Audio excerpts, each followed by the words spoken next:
Shalom, pagi hari ini kita akan bersama-sama merenungkan sebuah tema yang menjadi sub tema yang kita akan renungkan di bulan Maret dan di bulan April yang akan diarahkan dalam khotbah-khotbah yang disampaikan oleh pelayan-pelayan Tuhan, yaitu karya dan pelayanan Yesus. Karya dan pelayanan Yesus akan dibahas pada bulan Maret ini dan bulan April. Nah, kita akan lihat bagaimana karya dan pelayanan Yesus yang ditulis oleh Injil Matius, Markus, Lukas, dan Yohanes untuk membawa kita mengerti dengan betul bahwa Yesus datang untuk kita, itu menyatakan karya dan penyelamatan, tapi juga memberikan contoh di dalam pelayanan-pelayanan yang dikerjakannya selama ada di dalam dunia. Apa tujuan daripada subtema ini yang dibahas pada bulan Maret dan April? Adalah dalam rangka kita mengetahui dengan pasti bahwa karya apa yang dikerjakan oleh Tuhan di dalam keberadaannya ketika ada di dalam dunia ini, dan bagaimana pelayan-pelayanannya telah menjadi berkat bagi banyak orang secara luar biasa. Dan karena itu saya mau juga katakan bahwa apapun yang kita kerjakan, pelayanan yang kita kerjakan, sebenarnya itu bukan dalam rangka kita mau mengatakan saya melakukan ini, itu, dan lain sebagainya untuk kebanggaan diri. Tapi saudara, kita harus sadari bahwa waktu kita melayani, waktu kita diberi kepercayaan oleh Tuhan, itu sebuah kehormatan, bukan kelayakan. Itu sebuah kehormatan. Jadi ketika orang melayani, itu sebuah kehormatan dari Tuhan. Sama seperti seorang pemimpin besar di sebuah bangsa atau negara memberikan kepercayaan kepada kita. Karena itu saudara-saudara, kepercayaan yang dipercayakan oleh Tuhan jangan disia-siakan, pergunakan dengan baik dan lakukan dengan sungguh-sungguh.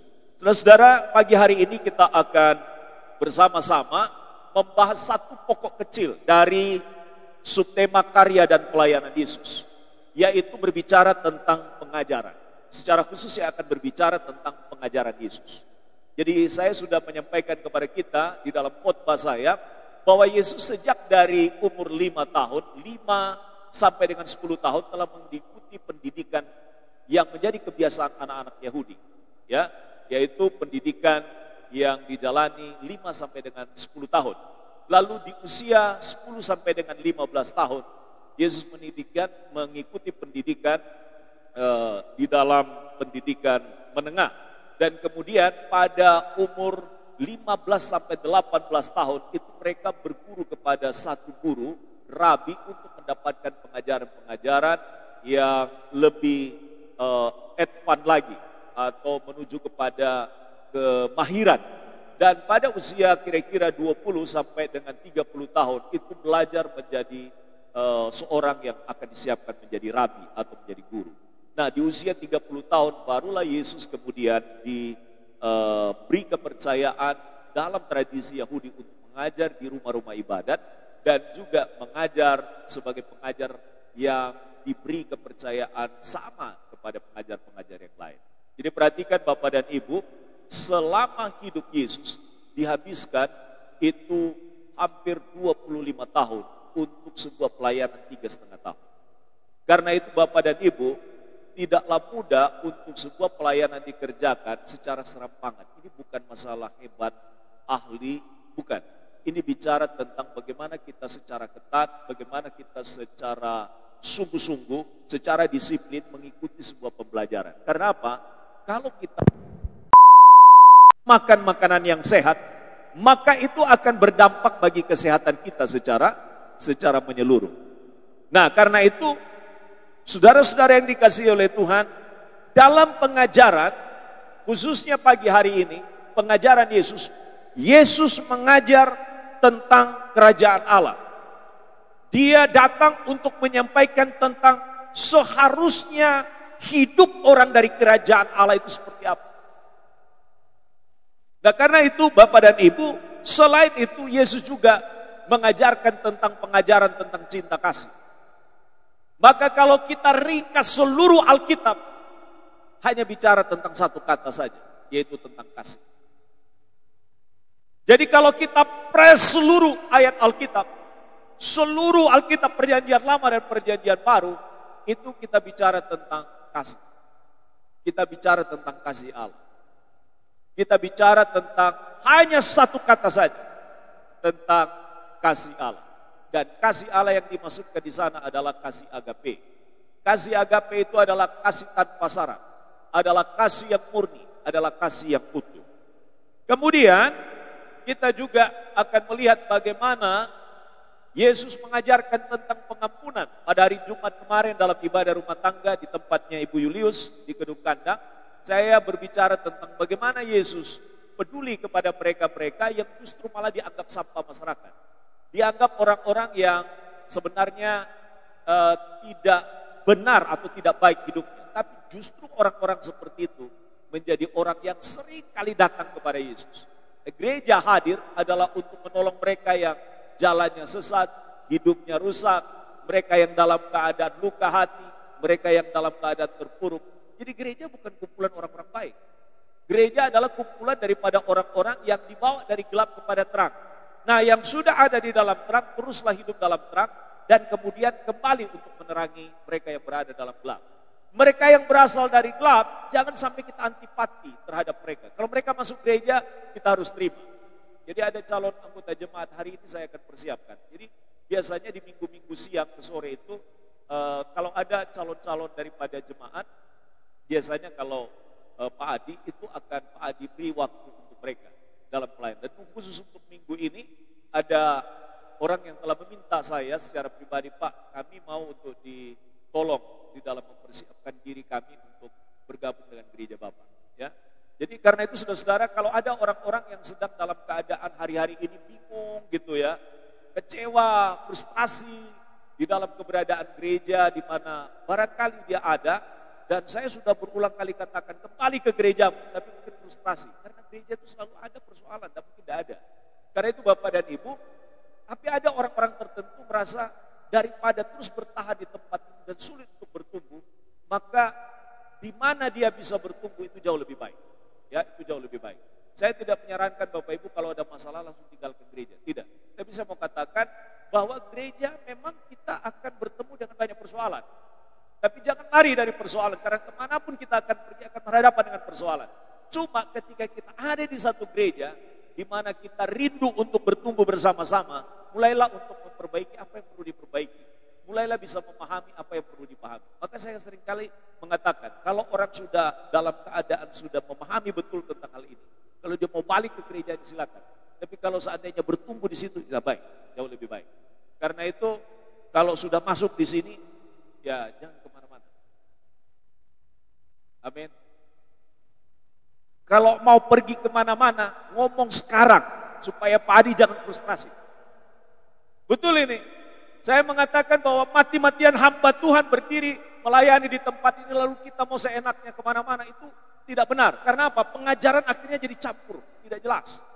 Kalau masih sama tidak apa-apa. Tapi kalau sampai kemudian kita dapat sini beda dengan sana, beda dengan sini. Memang semua gereja sama. Tapi saya mau katakan bahwa kalau kita berada di satu tempat sama seperti kita tanam pohon, lalu besok dipindah lagi, besok dipindah lagi, besok dipindah lagi, lama-lama mati. Betul atau tidak? Betul ya? Mau mati atau mau hidup?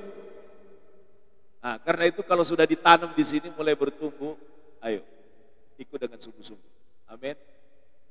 Pak, gereja dekat dengan saya, Pak. Oke, sekarang saya beri kesempatan. Kalau mau pilih mulai hari ini, tempat yang terdekat di gereja, di mana rumah kita tinggal, mulai di situ berjemaat, saya kasih surat pindah. Ya, karena hari-hari ini orang kadang-kadang ngikuti selera sesuai dengan maunya. Tapi sulit untuk bertahan di sebuah gereja untuk bertumbuh. Maunya apa? Mengikuti seleranya. Di sini musiknya enggak enak, di sana musiknya. Ayo, kalau gitu ke situ. Besok di situ musiknya enggak enak, dia pindah lagi ke tempat yang lain. Besok musik di sana kurang enak, dia pindah ke tempat yang lain. Yang kedua, pengkhotbahnya bukan Pak Adieli. Maka pada waktu Pak Adieli tidak khotbah, dia akan pergi ke tempat yang lain. Karena apa? Dia tunggu sampai Pak Adieli khotbah. Ini enggak benar ini.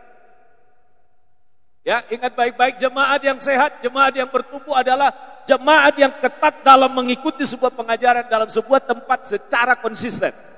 Amin. Ini saya beritahu sekarang. Karena apa? Saya bicara membuka dengan pengajaran. Kenapa? Karena pengajaran kita tidak sampaikan secara sehat. Maka sampai Tuhan Yesus datang kita berputar-putar.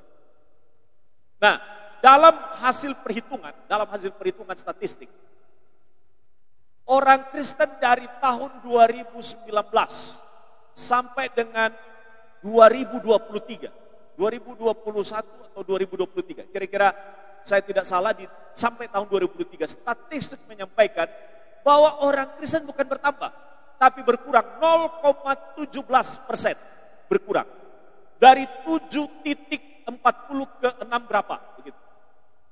Jadi 0,17. Setelah dicek apa yang terjadi, ternyata orang Kristen katanya gereja ini menambahkan ada jiwa baru, ada jiwa baru, ada jiwa baru, ada jiwa. Ternyata itu perpindahan gereja. Dan saya sudah sampaikan berulang kali, ada 3 sasaran kita untuk melayani orang. Yang pertama adalah dia betul-betul belum mendengar Injil sama sekali. Maka orang tersebut kita layani. Yang kedua, dia orang Kristen tapi bertahun-tahun tidak pernah ke gereja. Tolong dia supaya dia jangan terhilang. Itu yang kedua. Yang ketiga adalah orang yang kadang-kadang hilang. Kristennya adalah Kristen pada waktu Paskah, namanya Kripas. Dan pada waktu Natal, namanya Kristal, orang Kristen Natal. 2 macam orang ini kemungkinan besar hanya karena hari raya besar baru datang. Nah, orang-orang seperti ini itu perlu ditolong. Orang-orang seperti ini perlu kita layani. Nah, jadi karena itu Bapak dan Ibu, Bapak Ibu termasuk kategori orang Kristen Paskah, sebentar lagi kita Paskah. Termasuk? Tidak. Oh, puji Tuhan, berarti lolos orang bukit harapan ini. Ya. Orang Kristen Natal hanya pada waktu Natal saja datang? Ada di sini? Tidak ada kan? Oke. Yang ketiga, orang Kristen yang sudah bertahun-tahun tidak ke gereja. Ada di sini? Yang baru hari ini masuk gereja setelah 1 tahun. Ada? Tidak ada. Puji Tuhan. Jadi kita masuk kategori mana?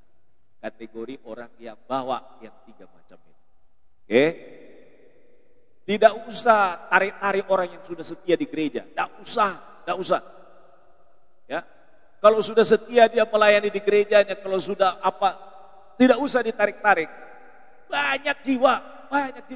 Makanya persentase orang Kristen itu kenapa tidak bertambah-tambah? Yaitu hanya pindah. Termasuk sinodenya. Sinodenya sudah jadi satu, jadi pecah.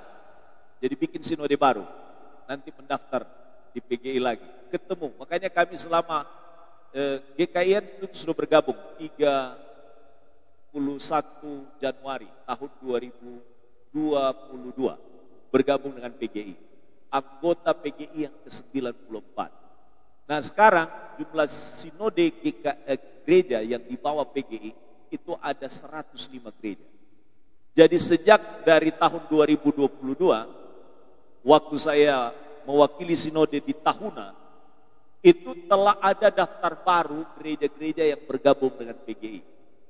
Dari 94 sekarang ini di Batu terakhir kemarin sudah 105.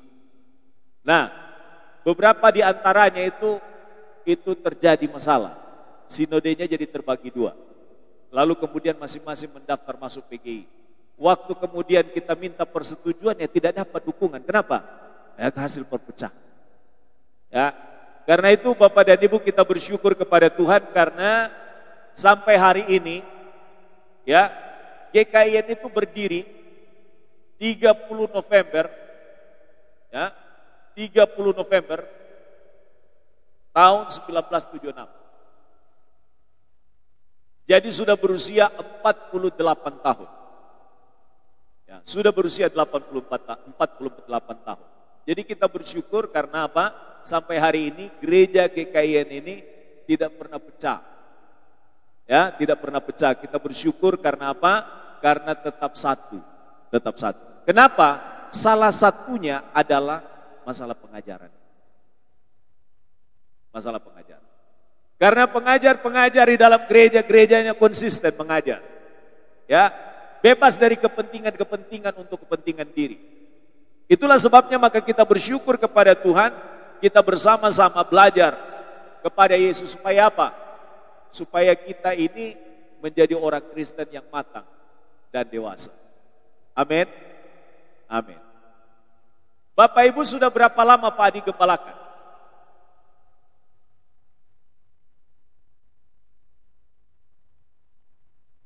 Ibu 25 tahun. Saya melayani tahun 2000. Jadi 25 tahun di Bukit Harapan. Sebagai mahasiswa praktek 1 tahun saya. Sebagai persiapan untuk menjadi pelayan Tuhan di Bukit Harapan itu tahun 2000 saya sudah melayani. Tapi secara administratif Pak Adieli per 1 Maret kemarin per 1 Maret kemarin itu melayani di Bukit Harapan atau melayani di GKI Bukit Harapan 24 tahun. 24 tahun. Jadi saya merayakan 24 tahun pelayanan di Bukit Harapan kemarin malam. Dengan berbagai macam persoalan-persoalan sejak dari muda. Dari muda menikah, sekarang sudah setengah abad. Setengah abad, 50 tahun sekarang. Masuk 50 tahun. Dan saya berdoa bisa menyelesaikan pelayanan di GKI Bukit Harapan sampai 70 tahun. Sampai 70 tahun. Nah, doakan saya ya, supaya bisa menyelesaikan pelayanan di Bukit Harapan sampai usia 70 tahun. Berarti nanti kalau seandainya saya mengakhiri di 70 tahun, berarti berapa tahun pengabdian Pak Adi? Berapa lagi Pak? 45 tahun. Jadi separuh dari perjalanan hidup saya nanti itu dipersembahkan untuk pelayanan kepada Bapak Ibu. Kalau Bapak Ibu tidak tambah matang secara dewasa, ada yang salah dengan gembala. Ibu 25 tahun. Ada yang baru 1 tahun di dalam penggembalaan Pak Adi? Ada yang baru 1 tahun? Tidak ada. 2 tahun? Pak Saiful dan Ibu sekeluarga berapa tahun? 2 tahun ya. 2 tahun. Yang termuda nanti yang siang ini. Saya masih bilang dengan dia, sudah sabar, tetap di gereja, jangan kemana-mana. Karena pendetamu adalah kawan saya. Tapi dia bilang, Pak saya sudah tidak kuat lagi. Ya sudah, kalau tidak kuat ya datang, nanti saya bimbing. Ya. Karena memang sudah beberapa hari. Ya udah. Jadi saya selalu menyediakan diri di minggu-minggu siang. Ada petobat baru, ada orang baru. Dan juga ada yang pengajaran-pengajaran untuk dipersiapkan katekisasi. Yang belum dikatekisasi coba angkat tangan. Yang belum dikatekisasi. Ada yang belum dikatekisasi. Persiapan untuk mereka dikatekisasi perlu pendewasaan. Ya, nanti dipersiapkan. Nah Bapak Ibu ini baru pengantar ya, baru pengantar. Jadi hari ini kita akan bersama-sama melihat bagaimana Yesus di dalam pengajarannya mengajarkan tentang cinta kasih, mengajarkan tentang pengampunan, mengajarkan tentang cara hidup yang benar.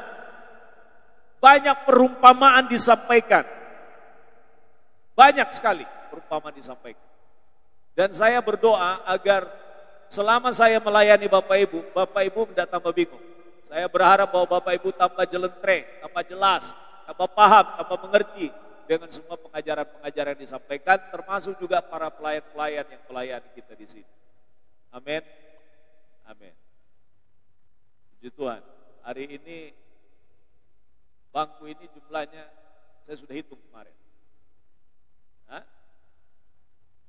40 ini. Ini jumlahnya 40. Tapi belum penuh ini.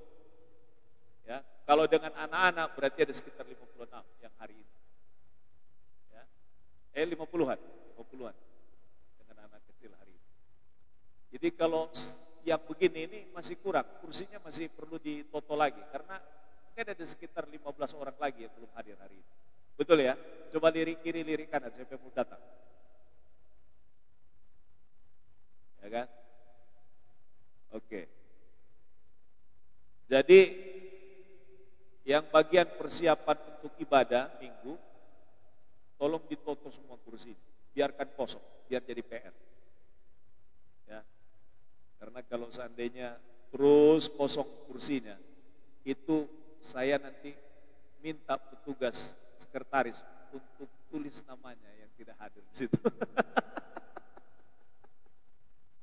Supaya waktu dilirik kursinya gak datang didoakan. Gitu. Ya, saya minta persetujuan nanti kalau mau ditempel namanya. Ya. Ada, saya ingat dengan seorang hamba Tuhan, sudah mengajar berkali-kali, ingat kuduskan hari Sabat, hari yang ketujuh datang beribadah, karena hari ketujuh hari yang mulia, hari yang diberkati Tuhan, di mana engkau akan menerima berkat Allah, diteguhkan dari seluruh pertolongan Tuhan di sepanjang minggu. Khotbahnya enggak selesai-selesai, karena apa? Karena kursinya kosong terus. Orang yang sama enggak datang. Akhirnya yang terjadi apa? Hari Sabtu sebelum minggu ibadah, dia tulis semua nama. Bapak Ibu silakan cari tempat duduknya sesuai dengan namanya. Dan setiap minggu ketika nggak datang, itu didoakan kursi itu. Ya, tapi yang lucu itu kursi didoakan. Mestinya orang yang didoakan. Itu bagian juga dari pengajaran. Ya, bagian dari pengajaran. Jadi saya bersyukur kepada Tuhan, kadang-kadang foto Pak Adi itu kadang-kadang agak tajam. Ya, tapi itu baik untuk kesehatan kita. Baik untuk kesehatan kita. Nah, kita sekarang buka, langsung masuk kepada Injil Matius pasal 4 ayat 23 tentang pengajaran Yesus.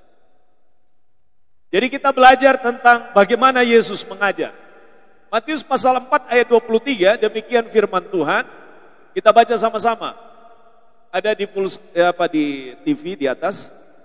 Silakan 1, 2, 3. Yesus pun berkeliling di seluruh Galilea. Ia mengajar dalam rumah-rumah ibadat dan memberitakan Injil kerajaan Allah, serta melenyapkan segala penyakit dan kelemahan di antara bangsa itu. Di ayat ini dikatakan bahwa Yesus mengajar dalam rumah-rumah ibadat. Yesus mengajar dalam rumah-rumah ibadat. Mengajar itu dari kata didaskon. Ya, di dalam Alkitab itu adalah sebuah bentuk kata kerja. Mengajar. Artinya ada yang dikerjakan oleh Yesus. Ketika Yesus dikatakan di dalam ayat ini berkeliling. Jadi Yesus berkeliling dikatakan dia mengerjakan pekerjaan, salah satunya adalah mengajar. Dan dia mengajar secara khusus adalah di rumah-rumah ibadat. Artinya tempat ibadat adalah tempat di mana Yesus menyampaikan pengajaran. Maka di rumah-rumah ibadat seharusnya menjadi tempat di mana pengajaran-pengajaran yang sehat, pengajaran-pengajaran yang benar itu disampaikan. Lalu disebutkan di sana bahwa ketika Yesus mengajar, dikatakan punya arti bukan hanya sekedar mengajar, tapi yang dimaksudkan di sana memberikan kepada mereka instruksi. Jadi ketika mengajar orang sudah mengerti, lalu selanjutnya apa yang dilakukan? Yang dilakukan adalah menginstruksikan kepada mereka apa yang harus dilakukan setelah mereka menerima pengajaran. Karena Alkitab katakan bahwa kalau hanya sampai kepada pengetahuan dan itu tidak dilakukan dalam hidup, dia hanya menjadi pengetahuan. Karena itu arti daripada didasko di sini artinya adalah bukan hanya mengajar, tapi memberikan kepada mereka yang menjadi pendengarnya instruksi apa yang harus dilakukan, apa yang harus diterapkan. Makanya ketika seorang pemuda datang kepada Yesus,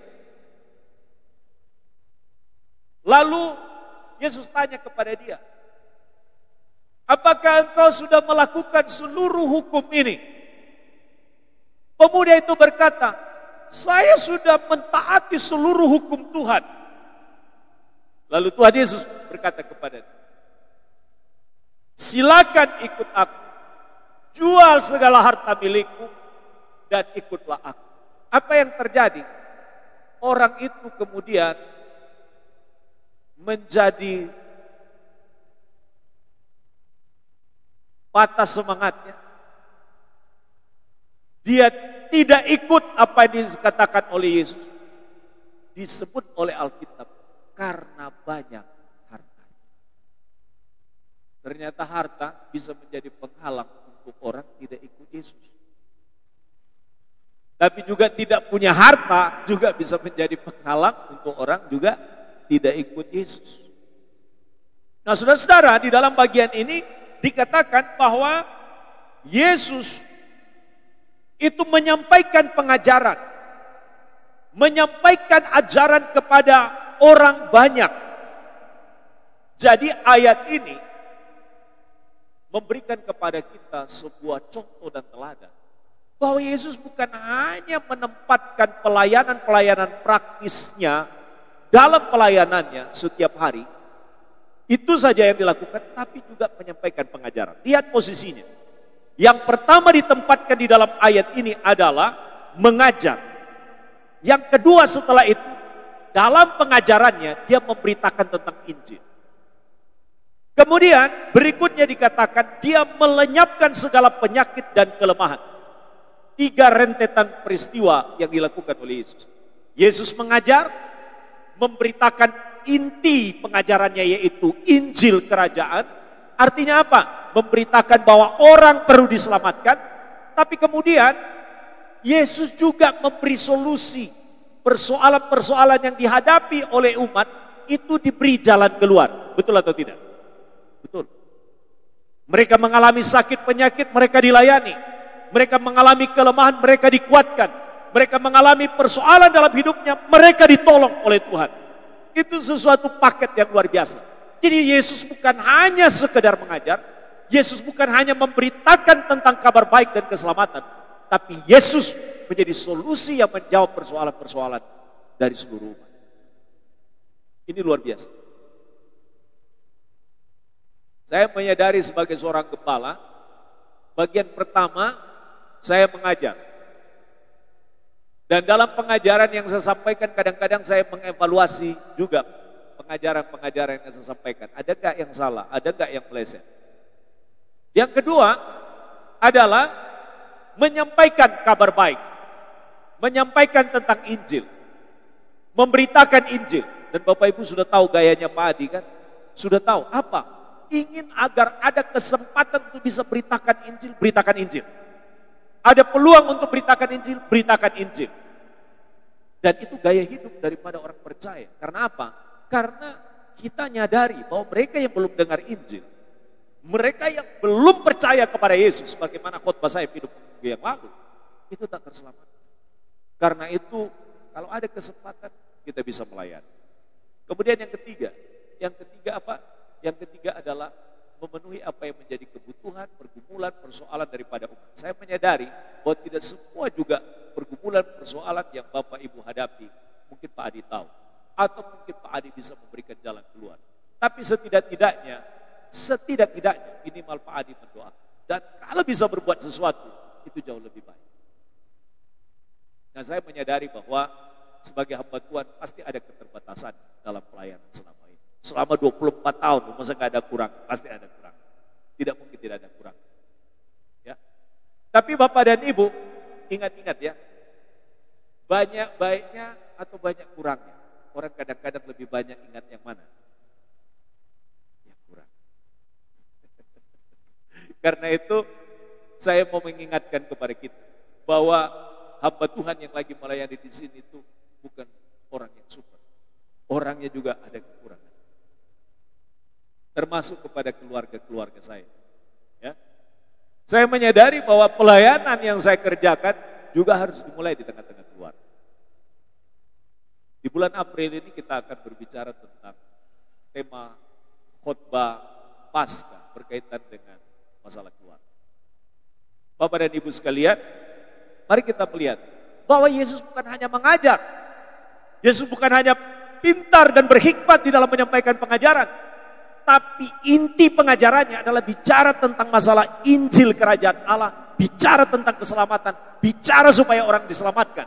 Dan yang terakhir, Yesus memberi solusi, memberi jalan keluar bagi setiap orang yang dilayani.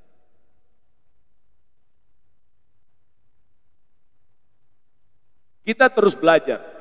Ayat yang kedua yang kita lihat adalah Matius pasal 13 ayat 54. Saya khusus memilihkan dari Injil, 4 Injil tentang pengajaran.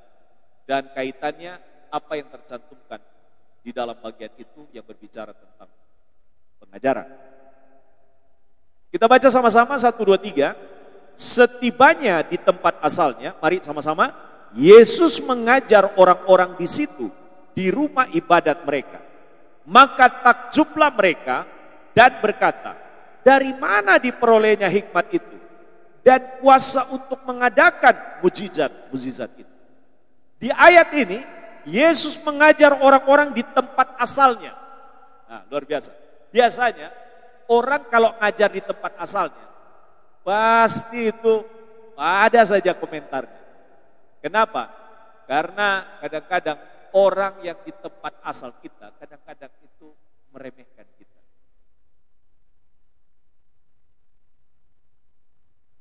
Wah, saya tahu. Saya sudah kenal dia. Saya tahu latar belakangnya dia. Makanya waktu datang menyampaikan pengajaran, orang komentar, jangankan Adieli, Yesus diperlakukan seperti itu. Maka salah satu asesor yang kemarin pas telepon saya, dia bilang begini, Pak Adieli kenapa tidak pulang ke Nias? Dia bilang, itu loh, di Nias juga banyak membutuhkan pengajaran-pengajaran. Bapak ini kenapa tidak pulang? Dia bilang, Pak, setiap orang itu diutus berdasarkan panggilan Tuhan kepada dia. Dan Tuhan utus saya itu di sini. Ya. Kalau Tuhan bilang saya pulang ke Nias, saya jalan. Begitu. Saudara-saudara, jangan heran. Yesus ketika pulang ke kampung asalnya, ketika pulang menyampaikan pengajaran, lihatlah reaksi-reaksi orang-orang yang ada di sekitar tempat itu. Yang pertama, mereka takjub. Itu orang yang positif. Ini yang positif. Yang kedua adalah mereka bertanya-tanya dalam hati, dari mana hikmat ketika mengajar diperolehnya. Ini bisa bermakna positif, bisa bermakna negatif.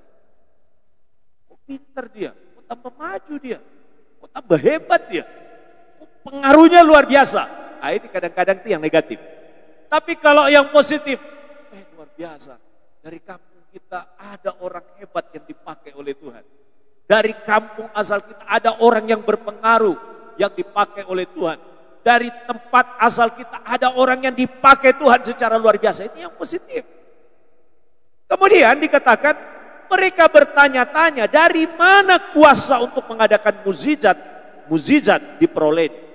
Jadi kalau kita lihat kesan ayat ini adalah kesan negatif pada diri Yesus.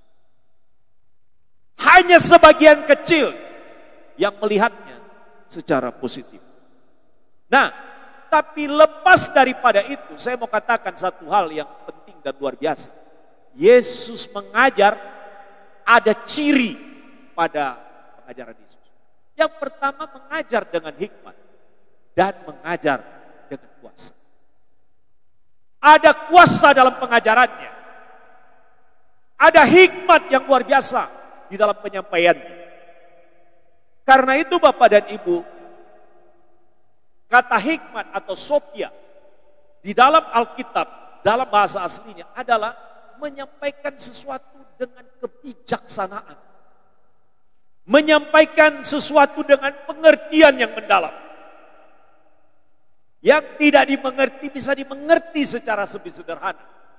Yang sulit menjadi lebih mudah karena Yesus memakai perumpamaan-perumpamaan. Sehingga pendengarnya dapat menyerap dengan cepat pengajarannya. Dan itu luar biasa. Saudara-saudara, yang kedua adalah kata kuasa. Dari kata dinamis.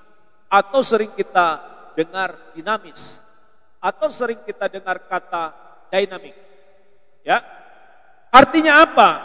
Artinya dia menyampaikan pengajaran itu ada kuasa yang menyertai pengajarannya. Ada kekuatan supranatural yang ada di atas Yesus dalam penyampaian pengajarannya. Sehingga pengajarannya berbeda daripada pengajar-pengajar yang sejaman dengan Yesus. Maka ketika orang-orang bertanya, ya, dari mana datangnya hikmat? Dari mana datangnya kuasa? Dia adalah Allah. Tapi juga saya mau katakan bahwa dari perjalanan Yesus kita melihat bahwa pengajaran-pengajaran itu ada diperoleh tentu dari sebuah hikmat yang diperoleh dari pengajar-pengajar dalam proses pendidikan yang dilewati. Makanya kita itu belajar adalah dalam rangka untuk apa? Bukan tambah wawasan kita, tetapi supaya Tuhan mengurapi setiap kita, memakai setiap kita berbeda. Kata yang diucapkan oleh kita itu penuh dengan hikmat. Kata yang diucapkan oleh kita itu penuh dengan kebijaksanaan. Ada kuasa yang bisa memberi kepada orang itu dampak positif dari kata-kata kita. Makanya setiap pengajaran kita terima itu membawa kita lebih bijak dalam berkata-kata. Ya. Makanya pengajaran-pengajaran yang Yesus sampaikan adalah membawa perubahan yang dinamis kepada kita. Jadi kita melihat di sini bahwa Yesus melayani dalam pengajarannya itu penuh dengan hikmat. Ada pemahaman yang mendalam yang orang bisa pahami secara lebih sederhana dalam pengajaran-pengajarannya. Dan Yesus memakai sebuah perumpamaan-perumpamaan adalah untuk bisa menyeberangkan maksud yang hendak diajarkan. Sekarang kita lihat Markus pasal 1 ayat 21. Masih sama juga berbicara tentang pengajaran Yesus. Markus pasal 1 ayat 21.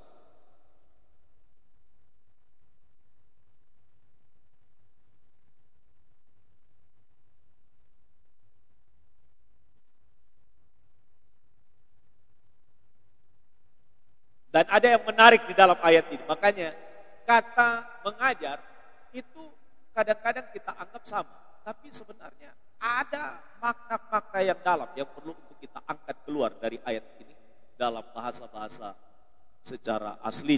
Nah, kita lihat sama-sama 1, 2, 3. Mereka tiba, suara Bapak Ibu di mana? Oke, 1, 2, 3. Mereka tiba di Kapernaum setelah hari Sabat mulai.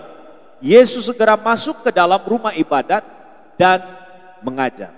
Nah, yang hendak saya angkat di sini adalah istilah edidasket yang dipakai mengajar di sini. Itu artinya adalah mengajar yang terus berlangsung, tidak berhenti, berulang. Maksudnya apa? Yesus bukan hanya mengajar sekali. Yesus mengajar hal yang sama berkali-kali. Berkali-kali dia mengajar, berulang-ulang. Dan itu adalah konteks dalam pengajaran orang di anak-anak itu. Makanya kalau kita dengar ayat yang sama, dengar lagi ayat yang sama, mungkin orang berkhotbah di ayat yang sama. Itu adalah dimaksudkan supaya apa? Supaya makin mancep di hati kita. Makin dalam kita memahaminya. Jadi secara bentuknya di sini itu memakai kata yang menunjukkan pengajaran Yesus yang terus-menerus, berulang-ulang. Jadi Yesus tidak bosan-bosan menyampaikan satu hal itu berulang-ulang kali. Kenapa? Karena pengajaran itu kalau terus diajarkan, dia akan macet. Akan dapat masuk di hati orang, bukan hanya dimengerti. Nah, karena itu sama kan anak-anak. Saya kalau di rumah itu selalu ingatkan, datang jangan lupa taruh di tempatnya sepatu. Sudah, saya angkat, saya taruh. Sama, besoknya saya sampaikan lagi. Nah, kalau datang, taruhlah sepatumu di tempat. Nah, ditaati. Besoknya lupa lagi. Ada di sana, saya ambil, saya taruh lagi. Kalau terus-menerus kita ingatkan, akhirnya menjadi gaya hidup. Betul atau tidak? Salah satu persoalan yang sering menjadi masalah di rumah adalah tidak menaruh barang pada tempat yang sudah biasanya ditaruh. Itu persoalan biasa. Kenapa? Kita cari kunci, tahu-tahu kunci sudah tidak tahu kemana. Kita cari cetok, tidak tahu kemana. Kenapa? Karena kebiasaan-kebiasaan itu hanya bisa menjadi kebiasaan yang terus dilakukan. Minimal 40 kali diulang-ulang. Jadi ibu bapak kalau belum berpuluh kali disampaikan, bapak ibu jangan menyerah. Jadi berpuluh kali itu dari hari pertama jangan putus sampai 40 hari. Percaya saya, kalau 40 hari itu jadi kebiasaan. Taruh di sini ya nak, taruh di sini ya nak, taruh di sini ya nak, sampai 40. Makanya anak-anak kalau mamamu rewel-rewel itu supaya kamu punya kebiasaan supaya jadi baik. Ya. Boleh.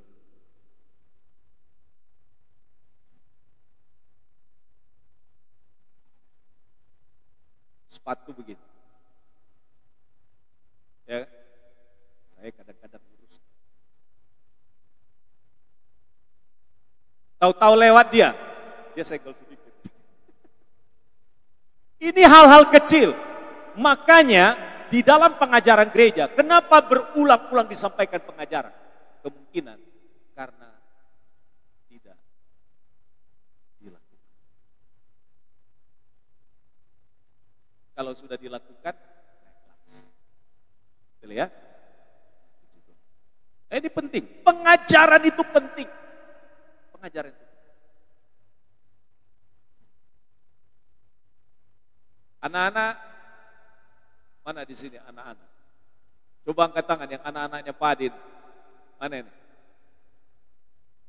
Ya. Jadi jangan bosan kalau papa mamamu berulang-ulang ngomong ya. Taruh pakaiannya di sini loh, di dalam lemari.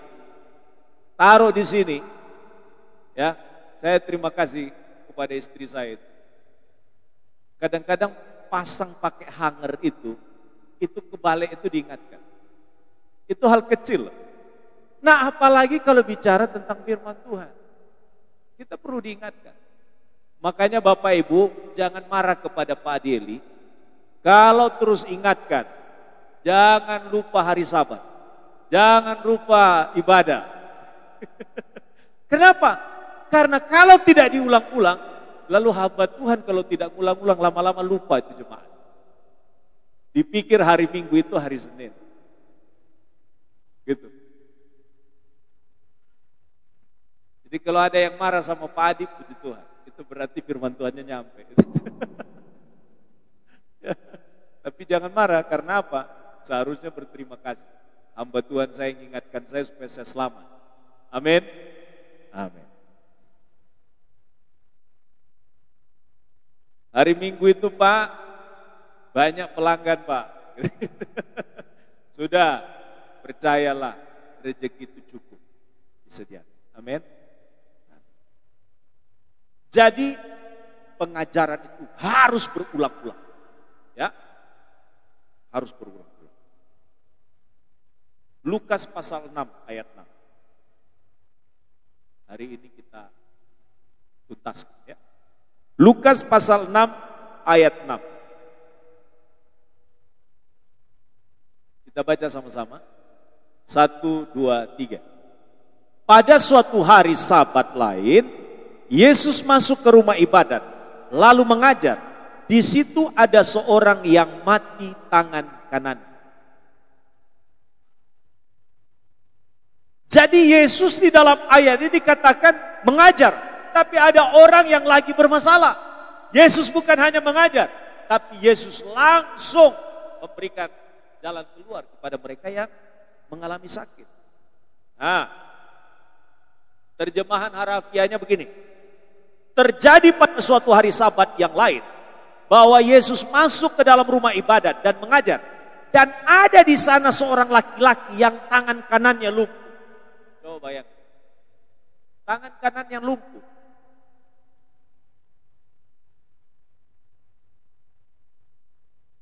Jadi sekali lagi, Yesus bukan hanya mengajar, tapi Yesus juga peduli kepada orang-orang yang diajar.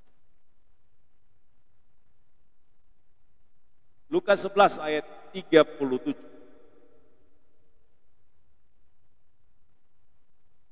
Lukas 11 ayat 37.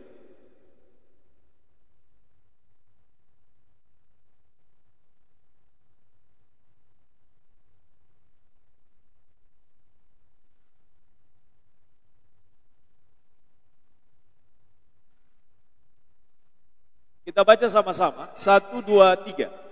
Ketika Yesus selesai mengajar, seorang Farisi mengundang dia untuk makan di rumahnya. Maka masuklah ia ke rumah itu, lalu duduk makan. Yesus selesai mengajar.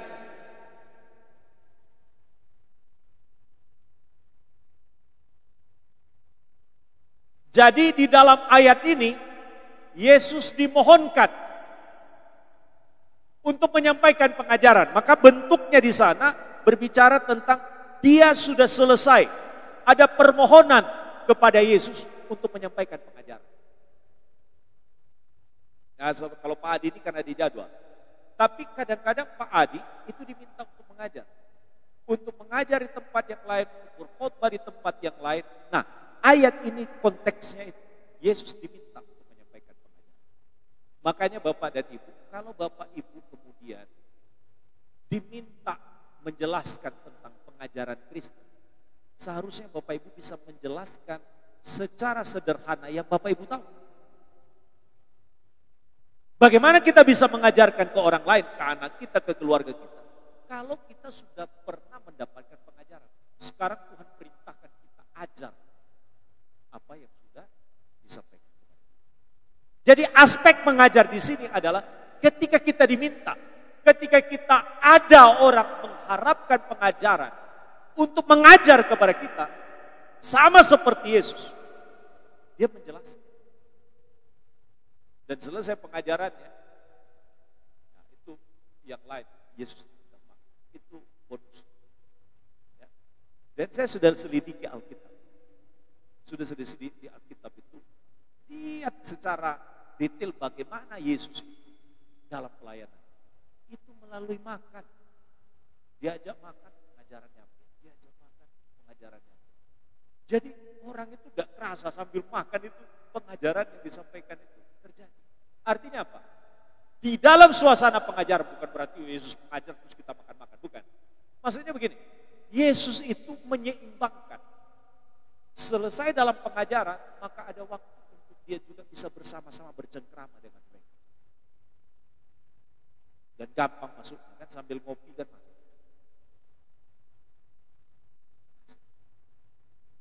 Dan luar biasa itu yang Yesus lakukan. Makanya kadang-kadang kalau formil-formil, itu kadang-kadang orang bisa terima juga. Mungkin sebagian besar bisa dapat, tapi sebagian mungkin dapat sedikit. Tapi kalau diajak diskusi, itu luar biasa. Maka kita biasakan, selesai ibadah, ya kita biasakan itu. Yang didiskusikan itu adalah yang berkaitan dengan firman. Mungkin ada yang tidak dimengerti, Pak Pendeta ada, bisa bertanya. Kalau di sini bertanya kan tidak bisa.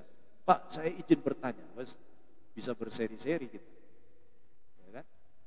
Nah, Bapak dan Ibu sekalian, jadi di dalam bagian firman Tuhan ini mengingatkan kita bahwa Yesus mengajar dan menyampaikan pengajaran dan juga mengingatkan kita bahwa memang kita diminta satu saat untuk menyampaikan apa yang kita pahami tentang pengajaran, maka kita harus sampaikan.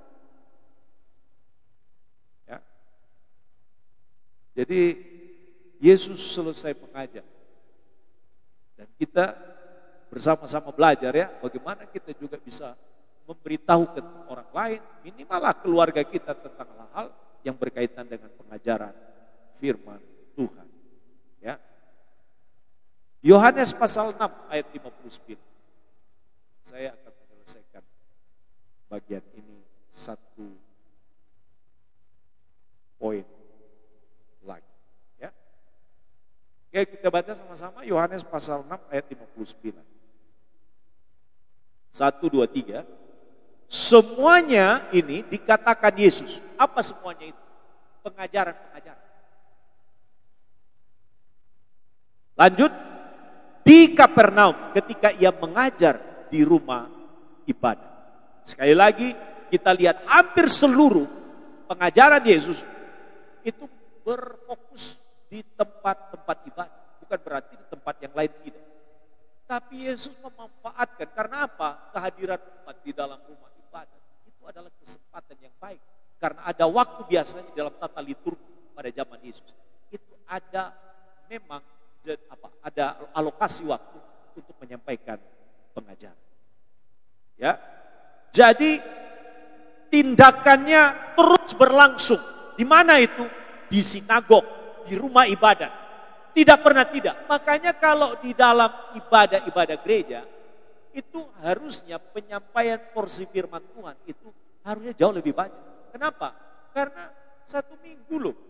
Hanya 1 kali kesempatan. Ya, hanya ada 1 kesempatan saja di hari Minggu biasanya. Nah, kita ada kesempatan di hari Jumat. Tapi porsinya mestinya jauh lebih banyak itu ada kita dapat pengajaran di hari Minggu. Karena itu kalau orang di dalam pengajaran di hari Minggu hanya 15 menit, apa yang mau didapat dalam 15 menit? Iya kan? Nah, karena itu Bapak dan Ibu, selalu kita tekankan di dalam pemahaman-pemahaman kita sampaikan. Porsi pengajaran firman itu disampaikan dalam ibadah itu harus bisa memenuhi proporsi yang seharusnya.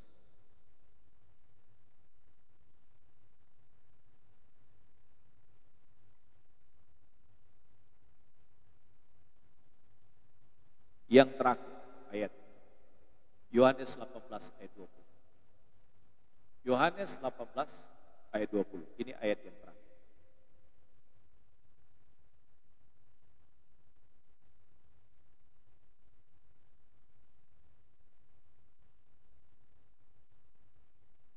Kita baca sama-sama. Saya undang kita untuk bangkit berdiri. 1, 2, 3. Jawab Yesus kepadanya, aku berbicara terus terang kepada dunia. Aku selalu mengajar di rumah-rumah ibadat dan di bait Allah, tempat semua orang Yahudi berkumpul. Aku tidak pernah berbicara sembunyi-sembunyi. Itu adalah cara Yesus. Ngomong terus terang. Isi firman Tuhan itu apa? Gak usah dikaburkan. Sampaikan dengan jelas. Makanya Pak Adi sampaikan pada pagi hari ini. Pengajaran itu membawa kepada kita sebuah pengertian, pemahaman. Sehingga kita berubah. Maka setiap firman disampaikan dengan terus terang. Supaya apa? Firman itu betul-betul bisa memandu setiap orang yang diajar. Ngomong jelas. Apa isi firman? Supaya dengan demikian maka kita menjadi orang-orang yang mengalami kemajuan dalam hidup. Kesimpulannya apa? Kesimpulannya adalah penting pengajaran itu. Maka gereja kita menyampaikan pengajaran. Keluarga kita menyampaikan pengajaran kepada keluarga. Dan setiap kita bersama-sama belajar